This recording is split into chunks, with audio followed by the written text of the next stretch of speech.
Olá, bom dia. Bom dia. Quinta-feira, 15 de julho, acompanhe as notícias desta edição do Jornal Visual.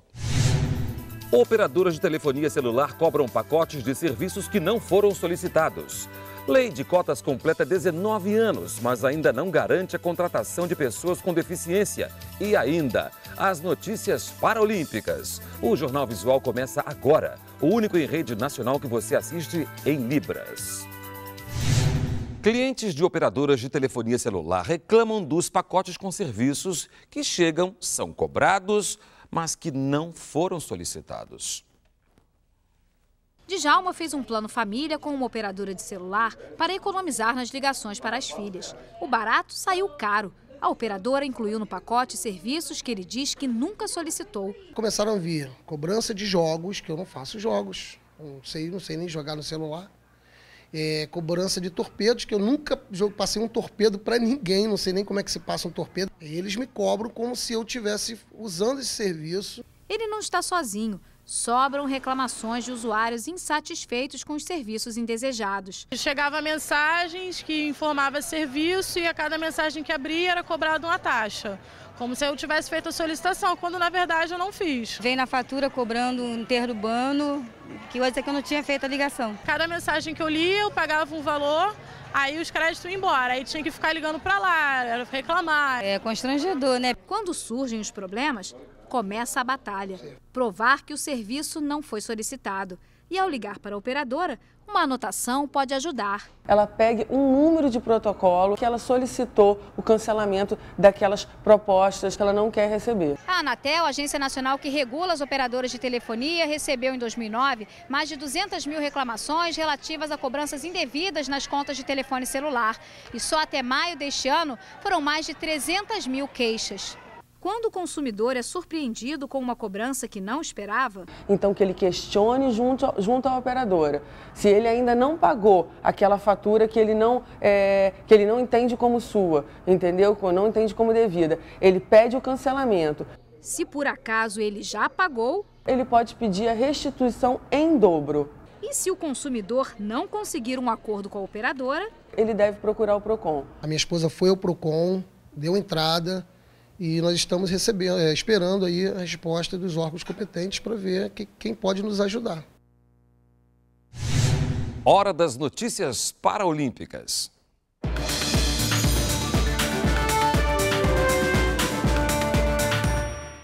Olá, bom dia. Os jogadores da Seleção Brasileira de Vôlei Paralímpico continuam na luta por uma vaga nas Paralimpíadas de Londres em 2012.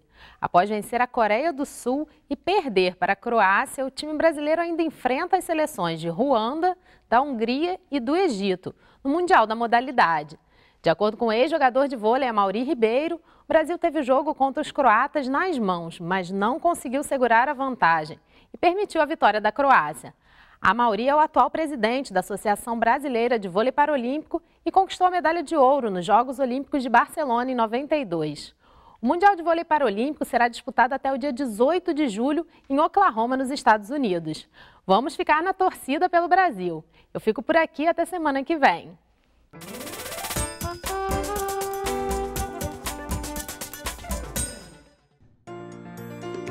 Dramatização.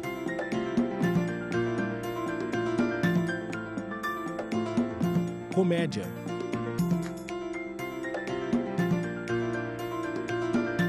Terror.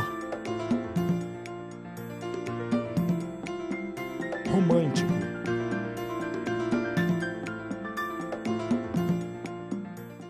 E hoje você aprendeu mais 4 sinais.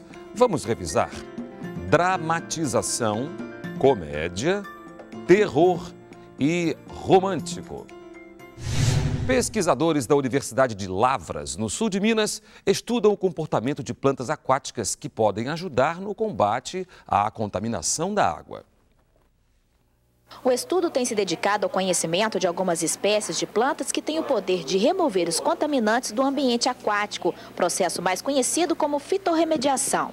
A fitorremediação é uma técnica ainda pouco difundida no Brasil, mas nos Estados Unidos e países da Europa ela já tem sido utilizada. A orelhinha de onça, uma das primeiras plantas analisadas na pesquisa, considerada invasora nas proximidades da usina hidrelétrica do Funil, mostrou eficácia no sentido de ajudar a limpar o local de elementos tóxicos. A gente pode observar que nas raízes, no sistema vascular, ela vai exibir um maior número de vasos. Nas folhas, a gente observou também um maior espessamento, fatores que levam à tolerância do aguapé a essas condições de presença de metais tóxicos. A pesquisa tem como base os problemas dos poluentes tóxicos produzidos durante a confecção de vários produtos industrializados, como bateria, tintas, na indústria têxtil, de papel, entre outras. Eu trabalhei com a espécie alface d'água, que é considerada uma planta ornamental. Ela indica a contaminação pelo elemento cádmio nos efluentes. E para os elementos chumbo e arsênio, ela foi considerada então como fitorremediadora, sendo capaz de extrair esses elementos em altas concentrações sem danificar, prejudicar o seu crescimento e desenvolvimento. Depois de identificar as espécies botânicas que são fitorremediadoras, o grupo trabalha agora no desenvolvimento de um filtro biológico que poderá ser empregado nas indústrias que usam métodos convencionais. Esse filtro biológico vai ser inédito, porque além de para as indústrias, para metais pesados, eles vão poder ser utilizados também na agricultura. Com a lei de cotas, sobra emprego para as pessoas com deficiência, Cláudia. Mas a contratação dos trabalhadores não é garantida. Falta a qualificação dos profissionais. E ainda há outro problema, o desconhecimento da lei pelas empresas, Davi. Pela lei, empresas privadas que têm entre 100 e 200 funcionários devem reservar pelo menos 2% de suas vagas para pessoas com deficiência. De 201 a 500 empregados, a cota é de 3%. 501 a 1.000 funcionários, reserva de 4%. Em empresas com mais de 1.001 trabalhadores, a cota sobe para 5%.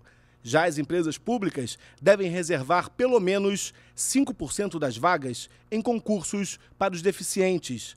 As multas pelo não cumprimento da lei de cotas podem chegar a R$ 119 mil por cada vaga destinada a pessoas com deficiência não oferecida. Segundo o Instituto Brasileiro do Direito da Pessoa com Deficiência, no país, cerca de 10% das empresas privadas cumprem a lei.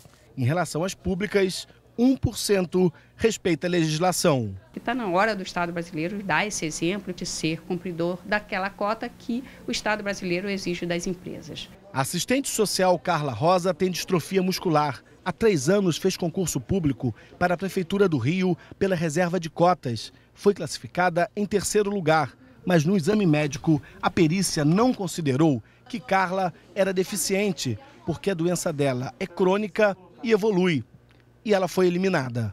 Foi frustração, foi revolta, sentimento de estar sendo lesada mesmo. A vaga dela hoje já está garantida por força de uma espécie de liminar que garantiu a reserva da vaga dela até que o processo seja concluído. A Dataprev tem 170 funcionários deficientes, mais do que a lei exige. Eles trabalham em vários departamentos. Eles são muito dedicados, então eles ficam prestando atenção a qualquer atividade que é determinada para eles, eles se aproveitam e desempenham com plena performance. Gilmar é surdo, trabalha na empresa há 25 anos e se considera um privilegiado. Ele diz que o mercado profissional para os deficientes é muito fechado.